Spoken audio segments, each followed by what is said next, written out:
Mirepoix, cité médiévale entourée de collines, étape sur la route de Compostelle, est aussi un ancien domaine des seigneurs cathares. Dans cette ville paisible et ouverte, où pèlerins et touristes sont aujourd'hui nombreux, les cathares ont résidé pendant plus d'un siècle au Moyen-Âge. Eh bien ici, toutes les vallées sont cathares, les routes sont cathares, il y a un circuit des châteaux cathares, il y a même des boulangeries qui vendent du pain ou des gâteaux qu'on va nommer cathares. Et tout cela intéresse les gens et suscite un peu la curiosité par rapport à ce fait des cathares. Cette curiosité, l'Église s'en est saisie afin d'éviter l'amalgame avec la foi chrétienne, puisque la doctrine cathare rejetait, entre autres, la divinité du Christ et sa résurrection. Alors je pense que l'évêque de Pamiers a une pastorale sur le catharisme qui est faite de tolérance, d'approche, d'écoute, d'accueil et même de partage. Parce qu'en réalité, il s'aperçoit bien que c'est un lieu où notre Église doit être présente. C'est pour cette raison que nous avons publié un petit 4 pages qui dit pour tout public ce qu'est un peu le catharisme, avec quelques repères historiques, un peu de bibliographie. Les gens sont tout à fait réceptifs à une telle information qu'ils peuvent trouver ou dans les offices du tourisme ou au fond de nos églises. Et c'est maintenant en compagnie des téléspectateurs de Suisse italienne que nous rejoignons la communauté de Mirepoix pour nous associer à leur célébration dominicale.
Au nom du Père et du Fils et du Saint-Esprit.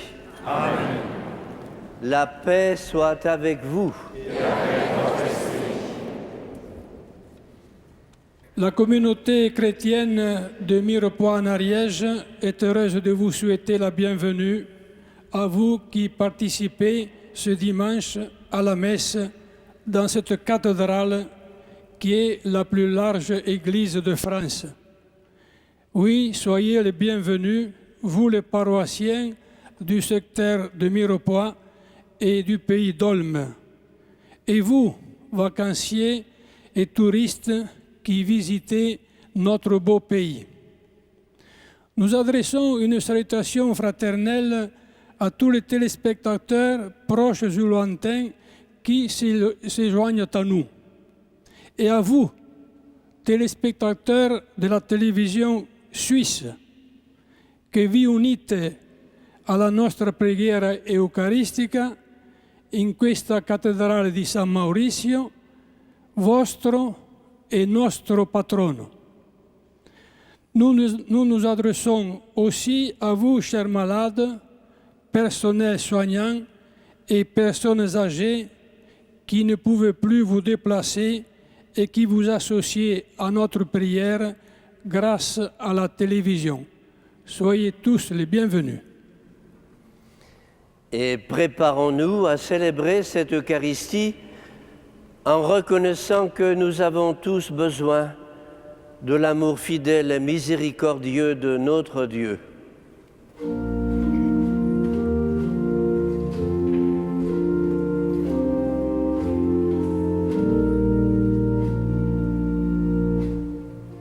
Seigneur Jésus, envoyé par le Père pour guérir et sauver les hommes, prends pitié de nous.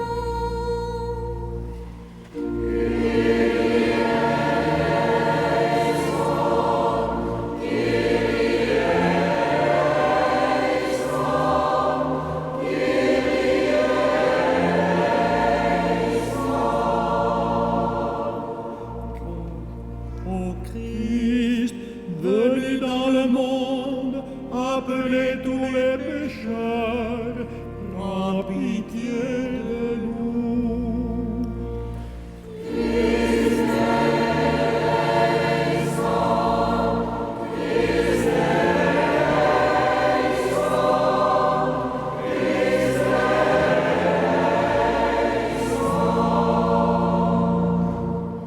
Seigneur Jésus, élevé dans la gloire du Père, où tu intercèdes pour nous, prends pitié de nous.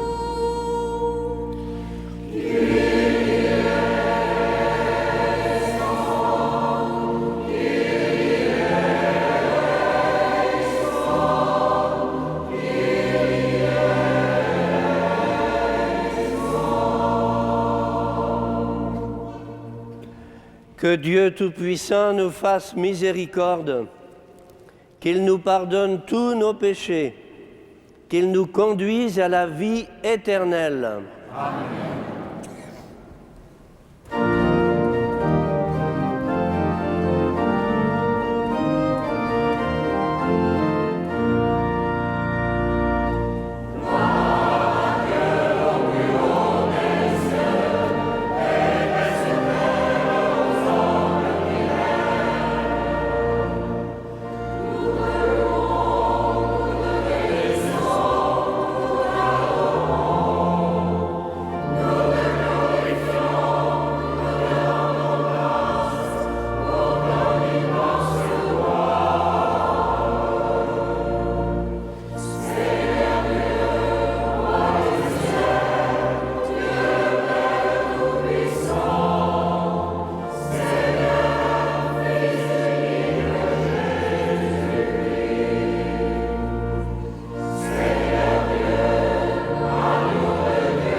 Prions le Seigneur.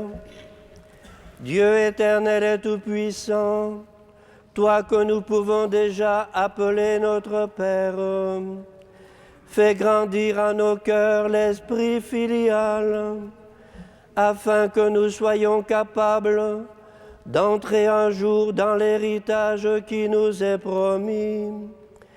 Par Jésus-Christ, ton Fils, notre Seigneur et notre Dieu, qui règne avec toi et le Saint-Esprit, maintenant et pour les siècles des siècles. Amen.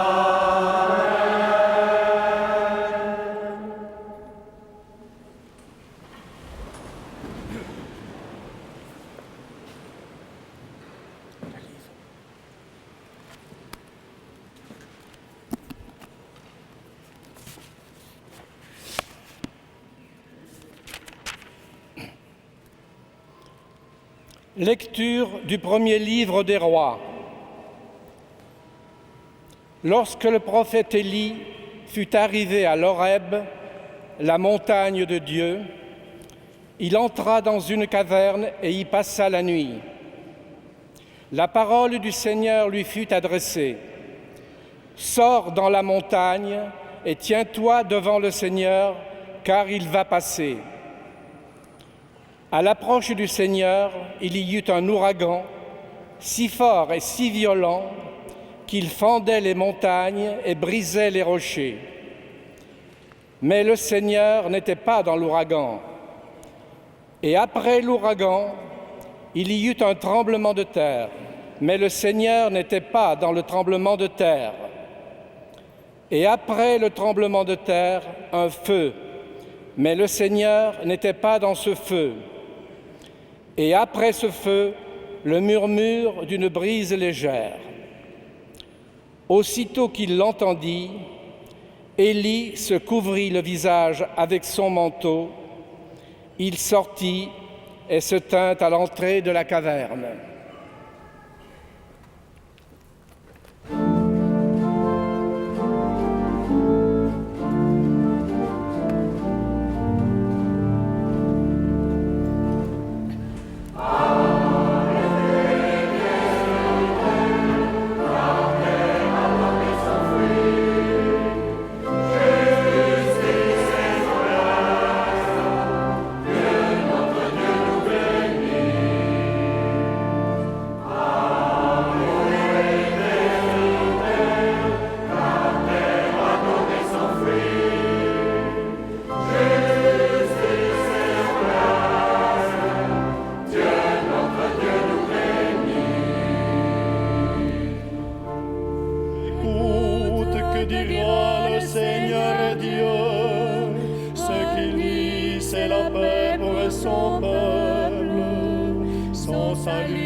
Marchera devant lui et ses pas traceront le chemin.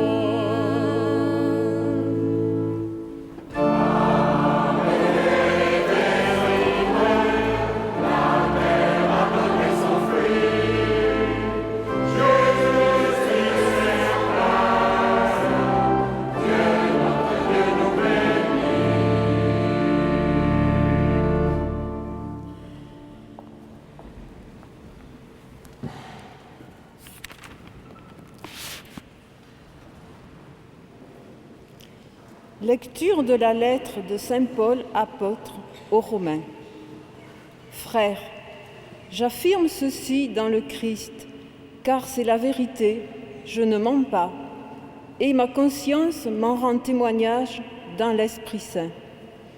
J'ai dans le cœur une grande tristesse, une douleur incessante. Pour les Juifs, mes frères de race, je souhaiterais même être maudits, séparés du Christ. Ils sont en effet les fils d'Israël, ayant pour eux l'adoption, la gloire, les alliances, la loi, le culte, les promesses de Dieu. Ils ont les patriarches, et c'est de leur race que le Christ est né, lui qui est au-dessus de tout, Dieu béni éternellement. Amen.